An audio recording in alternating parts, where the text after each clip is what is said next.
So I'm Dave Fornell with the 353rd Infantry Regiment, and each year at Reenactor Fest, Military History Fest, we try to represent World War I, to try to promote World War I as a hobby, and also a big event that we do at Rockford every April for World War I.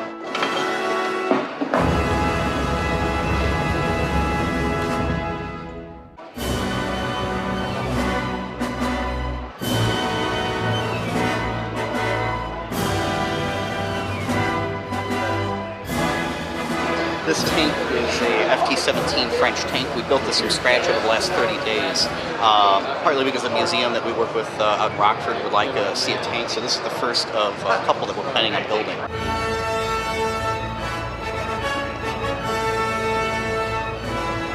The metal version will be a lot more impressive. This isn't bad, but it was out in the rain all day from Saturday to Sunday last week. We're working on it outside, and some of the metal plates are yeah. One Frenchman guarding his tank. I don't know about the guarding tank. I'm really geared up. I'm relaxing. Hard day of driving the tank.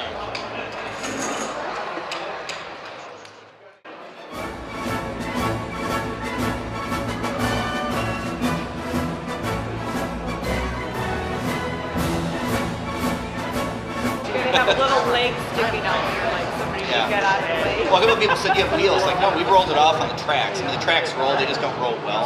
So.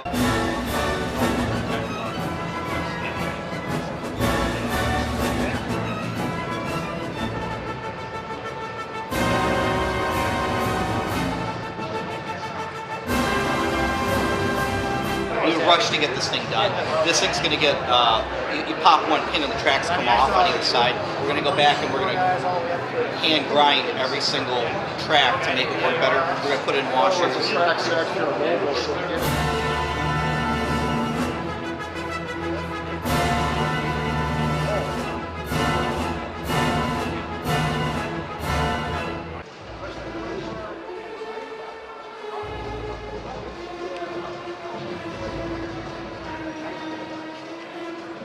The FT-17 was the most prolifically built tank, with about 3,700 of them in World War I, and it was used by both the Americans and the French during World War I.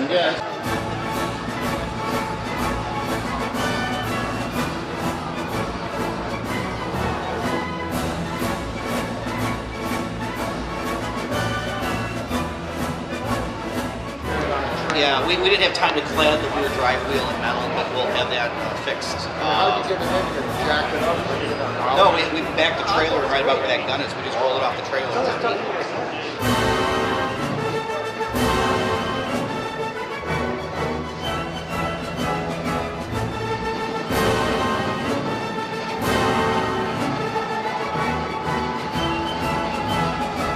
During World War II, it was used by the French, about 900 worth that went against the Germans. You see a lot of pictures of things knocked out on the sides of the roads because they were completely outclassed by every German tank, even the lowest quality ones.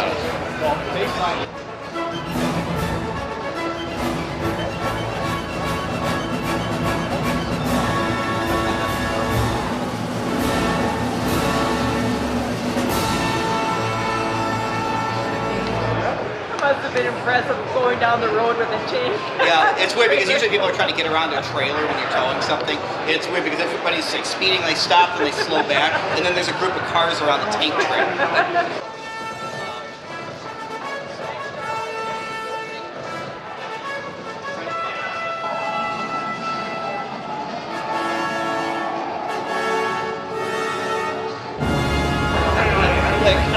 George couldn't get over into the lane that I needed him to turn, so he just stopped in the middle of traffic, and all this traffic stopped next to him because they're all shooting pictures of him.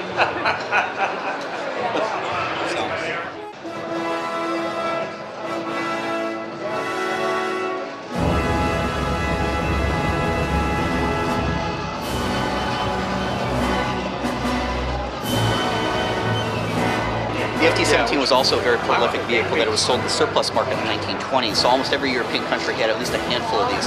The Germans captured well over 1,700 of these during the opening phases of World War II, and they put about 900 of them into service to use for Luftwaffe airfield defense and anti-partisan operations, and also training tank battalions.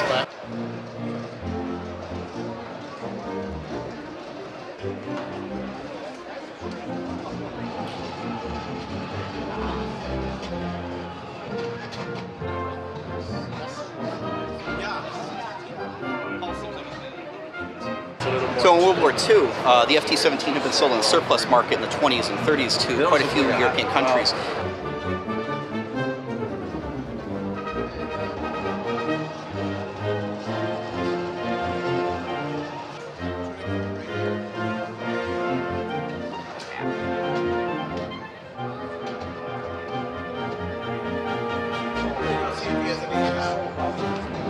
I just want $50 in first month.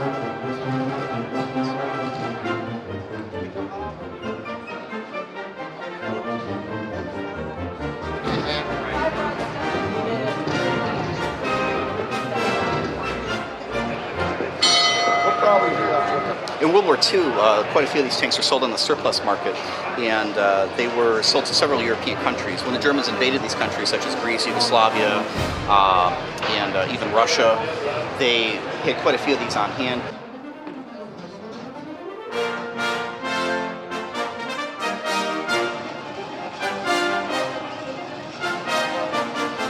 The Germans had about 1,700 of these that they had captured in World War II, and they put about 700 to 900 of them into service as their own designation as a German vehicle and painted German crosses on them. Several of these were used in Luftwaffe defense units, also for anti-partisan operations on the eastern and the western front, and they're also used in tank training battalions in France. Several of these tanks were actually encountered by paratroopers and members of the 9th ID and 4th ID when they were in Normandy in 1944 and were knocked out.